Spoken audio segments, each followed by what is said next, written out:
एक बार एक व्यापारी अपने किसी काम से कुछ दिनों के लिए प्रदेश से दूर गया हुआ था। जब वह अपना काम खत्म करके घर पहुंचा तो क्या देखता है कि उसकी पूरी तिजोरी खाली है। उसकी मेहनत की सारी कमाई चोरी हो चुकी है। व्यापारी घबरा गया और उसने अपने घर के सारे नौकरों को बुलाया। व्यापारी के घर में कुल 5 नौकर थे। व्यापारी की एक आवाज पर सारे नौकर उसके सामने आकर खड़े हो गए। व्यापारी ने उनसे पूछा, तुम लोगों के होते हुए घर में इतनी बड़ी चोरी कैसे हो गई? जब चोर आकर मेरी पूरी तिजोरी साफ कर गया, उस समय कहाँ थे सबके सब? एक नौकर ने जवाब दिया, हमें नहीं पता हुजूर, ये चोरी कब हुई, हम सो रहे थे। उसकी यह बात सुनकर व्यापारी गुस्से से आग बबूला हो उठा और बोला, मुझे तो लगता है कि तुम 5 में से किसी एक ने ही चोरी की है। तुम्हारा हिसाब अब बादशाह अकबर ही करेंगे। यह कहता हुआ वह महल की ओर चल पड़ा। बादशाह अकबर अपने दरबार में बैठकर जनता की समस्या सुन रहे थे कि तभी व्यापारी वहां पहुंच गया। व्यापारी ने कहा, न्याय हुजूर, न्याय, मेरी समस्या दूर करें। बादशाह ने पूछा, क्या हुआ, कौन हो तुम और क्या है तुम्हारी समस्या? व्यापारी बोला, मैं आप ही के राज में रहने वाला एक व्यापारी हूँ। महाराज, एक जरूरी काम से कुछ दिनों के लिए प्रदेश से बाहर गया हुआ था। जब वापस आया तो मेरी सारी तिजोरी लुट चुकी थी। मैं बर्बाद हो गया हुजूर, मेरी मदद करें। यह सुनकर बादशाह ने व्यापारी से कुछ सवाल पूछे, जैसे कि कितना सामान चोरी हुआ, क्या उसे किसी पर शक है, आदि।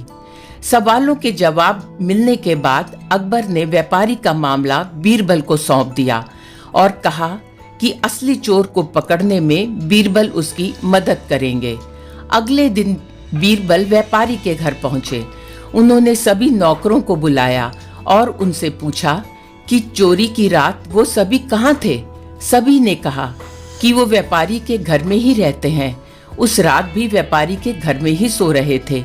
बीरबल ने उनकी बात मान ली और कहा, आप सभी को परेशान होने की जरूरत नहीं है। मेरे हाथ में ये 5 जादुई लकड़ियां हैं। मैं आप सभी को एक एक लकड़ी दूंगा। जो भी चोर होगा उसकी लकड़ी आज रात को 2 इंच लंबी हो जाएगी और चोर पकड़ा जाएगा। हम सभी कल यहीं मिलेंगे। यह कहकर बीरबल ने सबके हाथ में एक एक लकड़ी पकड़ाई और वहां से चले गए। दिन ढल गया।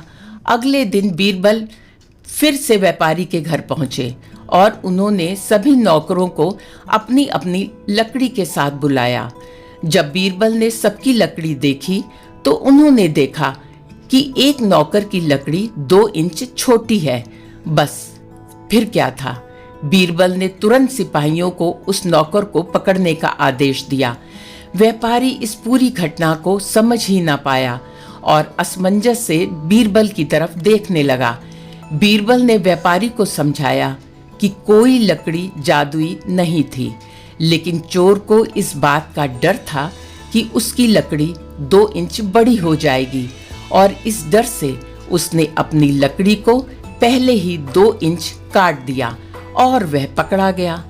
व्यापारी बीरबल की चतुराई से बहुत प्रभावित हुआ और उसका बहुत धन्यवाद किया।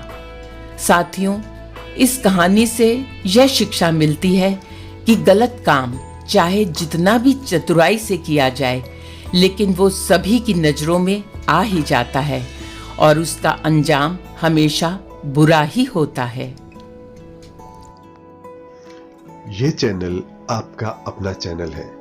इसको लाइक, शेयर और सब्सक्राइब करना न भूलें। धन्यवाद।